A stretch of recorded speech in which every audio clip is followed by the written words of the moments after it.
Hello, welcome back to the channel. I know it's been a while since I've posted anything on this channel. I've been busy just doing other things and also buying these broken consoles that I haven't been able to fix lately. It's cost a lot of money, so I kind of took a little bit of a break, not gonna lie.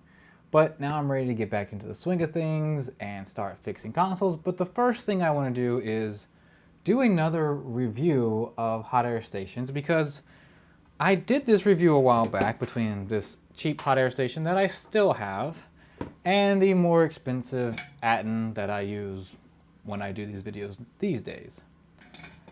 And I got a lot of comments down below in that video about how I was using this wrong or how I was doing this or that wrong. So I actually want to try and do another comparison review video of these two stations and see if what they were suggesting in the comments was right, or if it would make this station any better, or if I was doing it wrong, or I just want to play around with this station actually and see if it's as good as people say, or see if it can do what this station can do, what the Atten hot air station can do, because this has done great for me. It's worked well. I haven't had any issues. I've had it for quite a while now.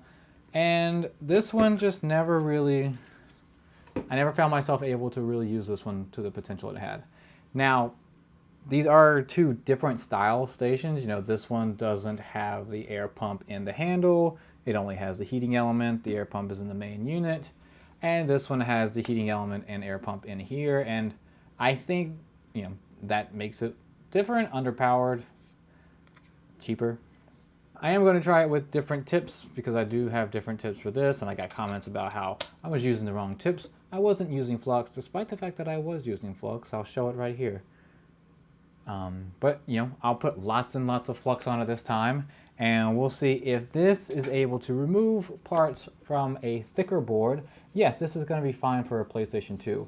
A PlayStation 1. Anything probably before the previous generation, you know, even maybe 360s. I don't know about PlayStation 3s because the thicker boards just require more consistent heat, and I don't think this does it. We'll find out. Let's get started with this hot air station review part 2, and we'll see if I was right or if I was wrong and if the commenters were right. We have the exact same Xbox One board that I used for the last one. You can see it's got the missing little MOSFET and the big MOSFET. If I can remember correctly, I wasn't able to remove, I don't even think I was able to remove a small MOSFET with the YiHUA 959D, and most certainly not a big MOSFET. But people said I didn't use flux, people said I didn't have the temperature all the way, or I had the fan speed all the way up, so we're going to see today how that works. And I guess I will. Yeah, I'm trying to show what the station's at on here. Let's turn it on. I haven't turned this thing on in a while.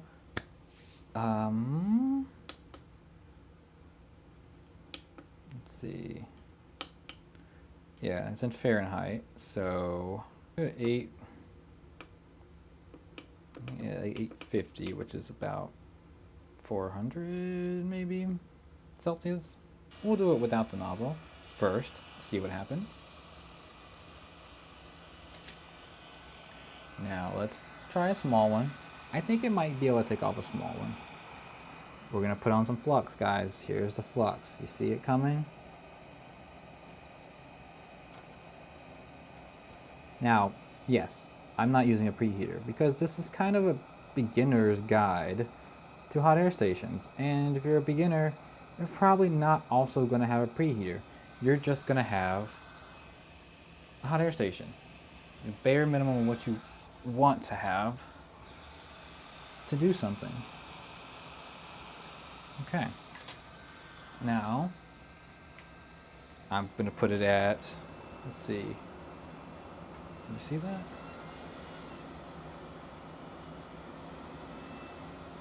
Six. It's on the 6, okay?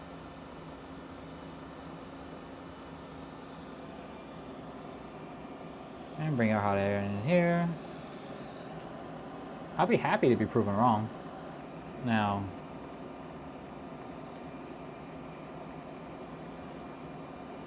you can see the laser on here, and it is saying that I am about 200, and that's not going to show up at all, 206 degrees Fahrenheit, and that's saying that it's at 850. Like I said, I think I have a dud. Maybe that's what it is. Maybe other ones are better, but this is not doing much at all. Okay. I think I need, should I get more air? Fan's not very powerful in this anyway.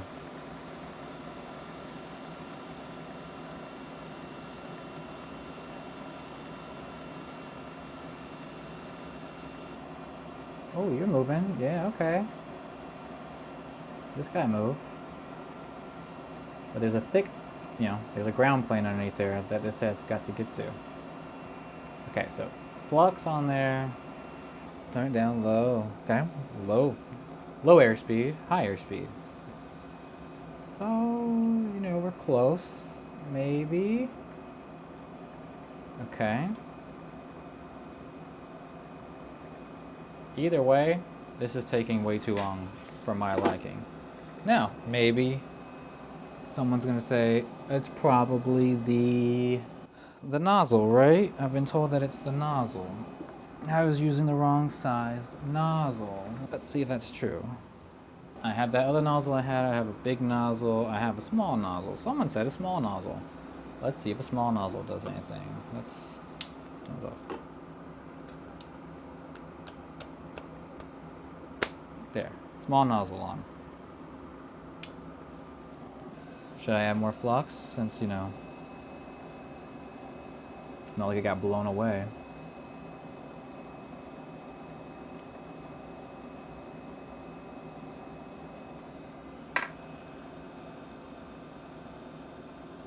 Small nozzle right on it.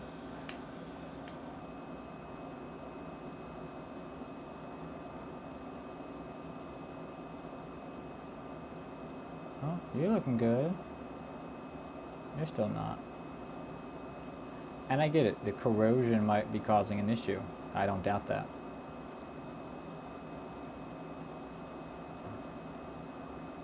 I do doubt that this can put out enough heat to heat up a ground plane on a big chip like this. This isn't even that big of a chip, guys. 107. Maybe bump up the air too?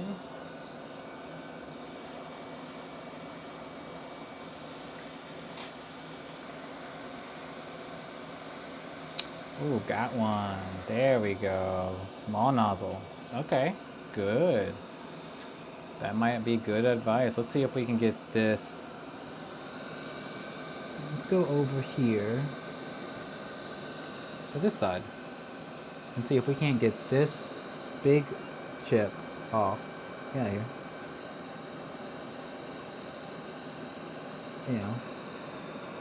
This is a big MOSFET. Let's see if we can't get this big MOSFET off. Some flux around it.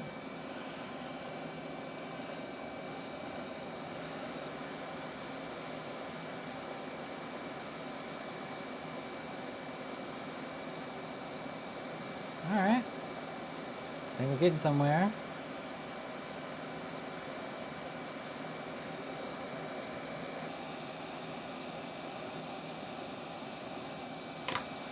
Very good.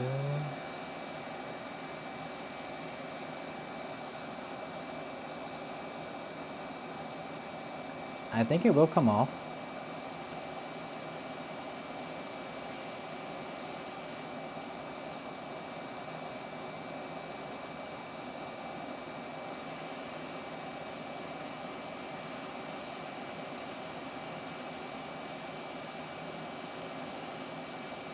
Oh, it's close. There it goes. Okay, it came off. Alright.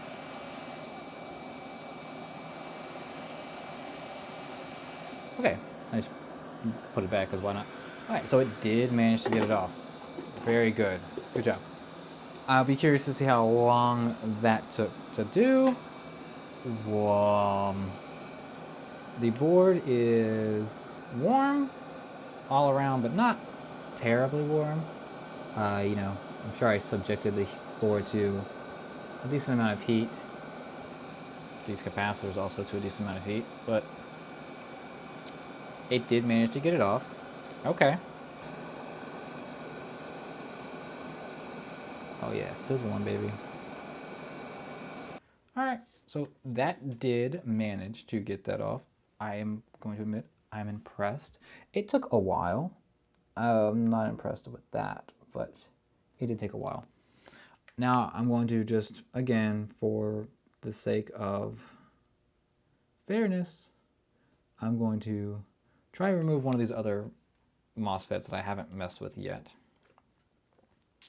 I'm going to let the board cool down a little bit though before I do, and see how long it takes to remove this one with the Atten versus how long it took to remove this one with the YiHUA. I want to have it cool down a little bit more because it's not fair. It's already preheated. Okay. Now, the thinner nozzle, smaller nozzle did work better for this, for removing these pieces. It's a pretty, I mean, even though it was a small nozzle, it's perfect for this size. I don't know how this would do trying to remove something like a RAM chip or a bigger, you know, God forbid, trying to remove like an APU with this. Probably not a good idea. But this is a pretty good representation, I think, of what you might run across if you're to be doing stuff like this. I want to be fair. You know, I could be wrong. I've obviously been wrong before, so I don't have a problem with admitting I'm wrong when I am. And if this works well, and it can, I think it showed that it can take a chip like that off. Does that mean it's still the best option for you? Maybe, you know, 60 bucks or 50 bucks or whatever this cost, and you don't mind having more time. I could see why someone who does this professionally would want something that can get a chip off faster, more reliably. And that's where my microphone died because I hadn't used it in a while. So just gonna skip ahead to me trying to remove the big MOSFET with the Atten hot air station. Again, adding plenty of flux around it. And I'll set a timer to show just how long it takes to remove that MOSFET.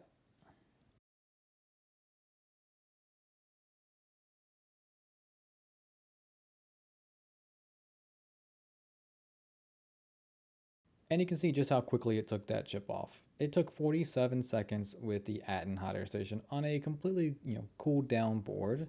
So it wasn't still hot from the last time.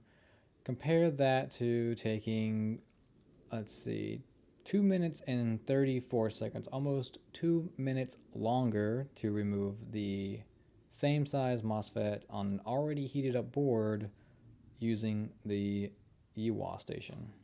And it also took 2.5 minutes to remove the small MOSFET using that YiHUA station. And that's with the smaller nozzle as well. I think that kind of shows just the benefit of the Atten. You want to say it's not necessarily the only way to go, or you want to say the YiHUA can get it done. Yes, it can get it done. It's just the Atten's going to do it faster, which for a lot of people is going to be a reason to buy it. All right, so I think the main takeaway from this little experiment in trying to show the difference between this cheaper YiHUA hot air station and the Atten station is really just maybe the time it takes to pull a chip off. Maybe a thicker board, this is going to be more powerful and is going to get the job done. And maybe that's where you'll run into issues with this. I do think you could do some thicker boards with a station like this. I think it is just going to take longer. It might make it more frustrating for you. I know when I used this, it was frustrating and maybe I wasn't using it the correct way, but as a beginner, there's a lot of learning that you do with these things.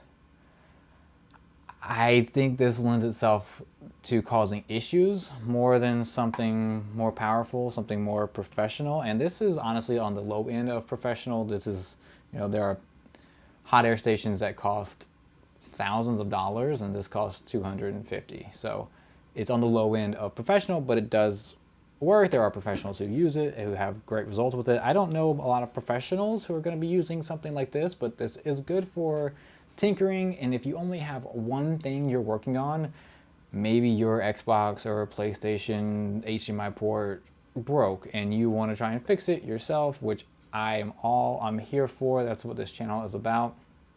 If you're just going to try and fix one thing, you're not going to want to spend $260 on a hot air station, because that's more than what it's going to cost to fix your device.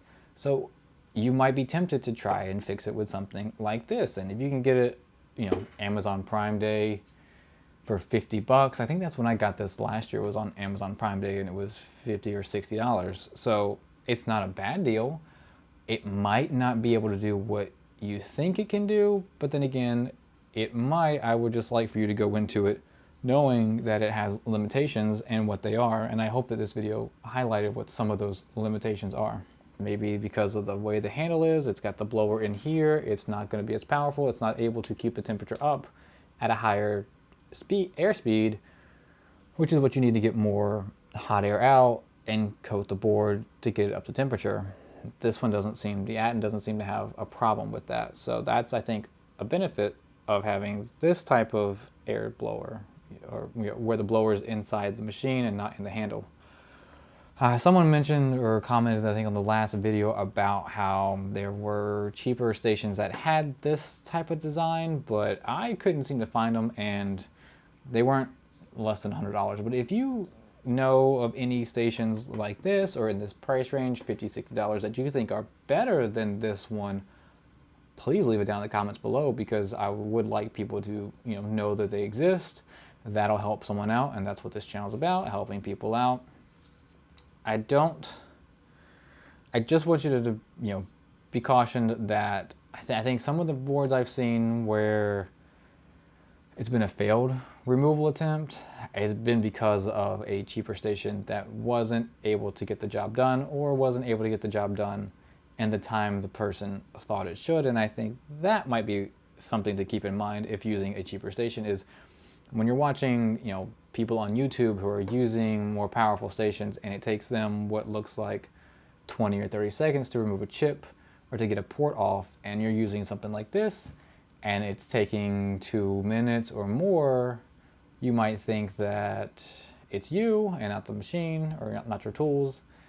And maybe you douse it in flux, maybe you try and pull the part off when it's not ready, you rip pads, you cause other damage, you dislodge some other pieces. You saw that other component, that resistor or capacitor above it, that was easily moved when the MOSFET wasn't. And if you're doing that, you might accidentally hit a few components, dislodge them, and that's going to cause you even more issues, or you're going to rip a pad, which is going to cause you more issues. Shh. I'm still going to recommend the Atten. It is pricey, and if you're only doing one thing, it's probably not worth it, to be honest. No, why would it be worth it to fix one thing? But if you're going to do this as a hobby, more so, you're going to try and fix things maybe for profit, or something a little bit more than just for fun, it might be worth the investment, if only to save you some headache, some time. That's my opinion. You can have a different one. That's fine. It's perfectly fine. Perfectly reasonable to try and go with this or something along this lines to fix what you're trying to fix, if you think this is going to work for you. You've seen what it can do and what it takes. I don't think my last video, the review, I didn't discount this and say this doesn't work at all. I said in that video that it worked on thinner boards and would be fine. It was just the newer stuff it's going to struggle with. And again, it still does struggle. It will get it off eventually. I think in the last video, I also got one of the small MOSFETs off with this. So it wasn't like it didn't do it. It just took a lot longer. And that's where the benefit of this and its price tag come into play.